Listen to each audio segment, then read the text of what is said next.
کیونکہ یہ 7 ججز اپنے حلف پر چل رہے ہیں, اپنے حلف سے وفا کر رہے ہیں, تو ان کے سامنے بوگس کیسز, جھوٹے کیسز, من گھڑت کیسز میں جو غیر آئینی غیر قانونی طور پر نام ای سی ایل میں ڈالے گئے ہیں, جو بھی معاملے ان کے سامنے آ رہا ہے یہ بہت سخت آرڈر کر رہے ہیں اور ان کی وجہ سے نام ای سی ایل سے نکل رہے ہیں. اب جب 4-5 لوگوں کے فیصلے آ گئے ہیں تو پی ٹی آئی کو بھی پتہ چل گیا ہے, سب کو یہ بات پتہ چل گئی ہے کہ جس کا نام بھی ای سی ایل میں ہے وہ اسلام آباد ہائی کورٹ جائے 100% اس کو انصاف ملے گا, کیونکہ یہ 6 ججز جو ہیں وہ 7 ججز جو ہیں وہ اپنے حلف سے وفا کر رہے ہیں. اور جب بھی کوئی جج حلف سے وفا کر رہا ہو تو پھر کوئی مسئلہ نہیں, آپ اس کے سامنے کیس لے کے جائیں گے, آپ کا کیس ٹھیک ہے تو آپ کے حق میں فیصلہ آئے گا. پھر آپ ایک چیز یہ بھی دیکھیں کہ ان ججز کے خلاف جو کمپین چلائی جاتی ہے کہ یہ ریلیف دے رہے ہیں, یہ ریلیف دے رہے ہیں, یہ ریلیف دے رہے ہیں, نہیں, جب کیسز ہی 100 نہیں 110% جھوٹے ہیں, جب کاروائیاں ہی جھوٹی ہیں, جب نام ہی غلط ڈالے گئے ہیں, تو ظاہر ہے انہوں نے یہی فیصلہ دینے کہ یہ غلط ہے. تو اب آپ یہ کہیں گے کہ وہ فلانا فیصلہ بھی دے دیا پی ٹی آئی کے حق میں, فلانا بھی دے دیا, فلانا بھی دے دیا, یہ بھی عمران خان کے حق میں کر دیا, یہ بھی عمران خان کے حق میں کر دیا. بھائی جب آپ عمران خان اور پی ٹی آئی کے خلاف 250-300 جھوٹے اقدامات کریں گے, جھوٹے کیسز کریں گے, تو پھر یہی ہوگا. جب 250 جھوٹے کیسز ہوں گے تو 250 فیصلے آنے ہیں ان کے حق میں, اور وہ آنے ہیں اور آئین اور قانون کے مطابق ججز نے اپنے حلف کے مطابق ان کے حق میں فیصلے دینے ہیں. ایسا نہیں ہے کہ عمران خان کو ریلیف دینے. تو یہ بڑا ایک امپورٹنٹ ہے. اچھا, اب جب انہوں نے دیکھا کہ ایک ایک کر کے نام ای سی ایل سے نکلتے جا رہے ہیں, انہوں نے ایک ہی بار ساروں کے نکال دیے, بڑی تعداد کے نکال دیے, اور کہا کہ جناب یہ ہم اس لیے نکال رہے ہیں کہ ہم بڑا یہ تاثر دیا کہ نہیں چیزیں ہم ذرا کول ڈاؤن کرنا چاہ رہے ہیں. اور پھر ایک توجہ بھی ہٹانی تھی 21 اپریل سے جو کھلواڑ ہوا ہے, جو بے شرمی کی ساری حدیں پار کی گئی ہیں, تو اس لیے جو ہے وہ یہ کیا گیا ہے. جو کچھ ہوا ہے 21 اپریل کو, اس سے توجہ ہٹانے کی بھی ایک کوشش تھی 22 اپریل کو ای سی ایل سے نام نکالنے کی, لیکن اس کی کوئی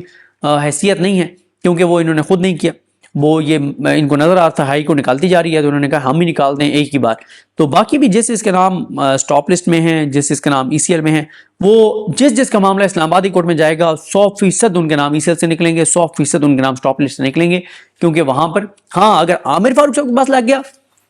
پھر کچھ عرصہ ان کو ویٹ کرنا پڑے گا. کچھ عرصہ کیوں کہہ رہا ہوں ویٹ کرنا پڑے گا؟ کیونکہ عامر فاروق صاحب جب وہ کیس سن رہے ہوں گے 5 مہینے 6 مہینے 7 مہینے 8 مہینے بعد جب وہ ڈیسائیڈ کریں گے, یا تو وہ ڈیسائیڈ کریں گے کہ نام نکال دیا جائے تو اچھی بات ہے. اگر وہ کہیں گے کہ نہیں نکالنا چاہیے اور وہ فیصلہ دیں گے, پھر انٹرا کورٹ اپیل ہو جائے گی 2 ججز کے بعد, پھر وہ کوئی بھی 2 ججز ہوں 7 میں سے, پھر عامر فاروق صاحب کا فیصلہ 100% کالعدم ہوگا اور نام سٹاپ لسٹ سے یا ای سی ایل سے جو ہے وہ نکال دیا جائے گا. تو یہ جناب بڑی ڈیولپمنٹ ہے. 350 روز بعد یہ اجلاس بلایا گیا ہے, مجبوراً بلایا گیا ہے, اور تجاویز متفقہ بتایا گیا ہے کہ جائیں گی. تو اب وہ تجاویز جب سامنے آئیں گی تو اس پہ بات کریں گے. مجھے کیونکہ یہ 7 ججز اپنے حلف پر چل رہے ہیں, اپنے حلف سے وفا کر رہے ہیں, تو ان کے سامنے بوگس کیسز, جھوٹے کیسز, من گھڑت کیسز میں جو غیر آئینی غیر قانونی طور پر نام ای سی ایل میں ڈالے گئے ہیں, جو بھی معاملے ان کے سامنے آ رہا ہے یہ بہت سخت آرڈر کر رہے ہیں اور ان کی وجہ سے نام ای سی ایل سے نکل رہے ہیں. اب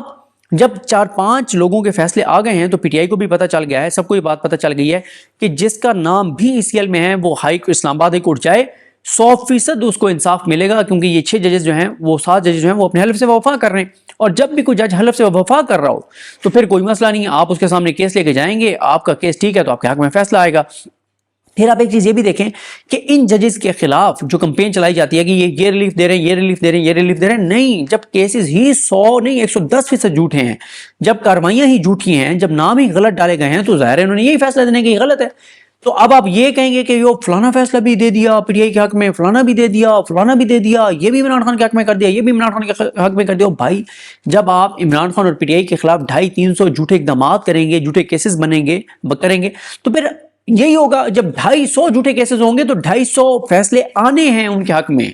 اور وہ آنے ہیں اور آئین اور قانون کے مطابق ججز نے اپنے حلف کے مطابق ان کے حق میں فیصلے دینے ہیں. ایسا نہیں ہے کہ عمران خان کو ریلیف دینے. تو یہ بڑا ایک امپورٹنٹ ہے. اچھا, اب جب انہوں نے دیکھا کہ ایک ایک کر کے نام ای سی ایل سے نکلتے جا رہے ہیں, انہوں نے ایک ہی بار ساروں کے نکال دیے, بڑی تعداد کے نکال دیے, اور کہا کہ جناب یہ ہم اس لیے نکال رہے ہیں کہ ہم بڑا یہ تاثر دیا کہ نہیں چیزیں ہم ذرا کول ڈاؤن کرنا چاہ رہے ہیں, اور پھر ایک توجہ بھی ہٹانی تھی 21 اپریل سے جو کھلواڑ ہوا ہے, جو بے شرمی کی ساری حدیں پار کی گئی ہیں. تو اس لیے جو ہے وہ یہ کیا گیا ہے. جو کچھ ہوا ہے 21 اپریل کو, اس سے توجہ ہٹانے کی بھی ایک کوشش تھی 22 اپریل کو ای سی ایل سے نام نکالنے کی, لیکن اس کی کوئی حیثیت نہیں ہے کیونکہ وہ انہوں نے خود نہیں کیا. وہ یہ ان کو نظر آ رہا تھا ہائی کو نکالتی جا رہی ہے، تو انہوں نے کہا ہم ہی نکال دیں ایک ہی بار. تو باقی بھی جس اس کے نام اسٹاپ لسٹ میں ہیں، جس اس کے نام ECL میں ہیں، وہ جس کا معاملہ اسلام آبادی کورٹ میں جائے گا 100% ان کے نام ECL سے نکلیں گے، 100% ان کے نام اسٹاپ لسٹ سے نکلیں گے. کیونکہ وہاں پر ہاں اگر عامر فاروق صاحب کے پاس لگ گیا پھر کچھ عرصہ ان کو ویٹ کرنا پڑے گا. کچھ عرصہ کیوں کہہ رہا ہوں ویٹ کرنا پڑے گا؟ کیونکہ عامر فاروق صاحب جب وہ کیس سن رہے ہوں گے 5 مہینے 6 مہینے 7 مہینے 8 مہینے بعد جب وہ ڈیسائیڈ کریں گے، یا تو وہ ڈیسائیڈ کریں گے کہ نام نکال دیا جائے تو اچھی بات ہے. اگر وہ کہیں گے کہ نہیں نکالنا چاہیے اور وہ فیصلہ دیں گے، پھر انٹرا کورٹ اپیل ہو جائے گی 2 ججز کے بعد، پھر وہ کوئی بھی 2 ججز ہوں 7 میں سے، پھر عامر فاروق صاحب کا فیصلہ 100% کالعدم ہوگا اور نام سٹاپ لسٹ سے یا ECL سے جو ہے وہ نکال دیا جائے گا. تو یہ جناب بڑی ڈیولپمنٹ ہے. 350 روز بعد یہ اجلاس بلایا گیا ہے، مجبوراً بلایا گیا ہے، اور تجاویز متفقہ بتایا گیا ہے کہ جائیں گی. تو اب وہ تجاویز جب سامنے آئیں گی تو اس پہ بات کریں گے. مجھے اپنی دعا میں یاد رکھیں. الگ نہیں، ہم سب کا حامی ناصر. اللہ حافظ.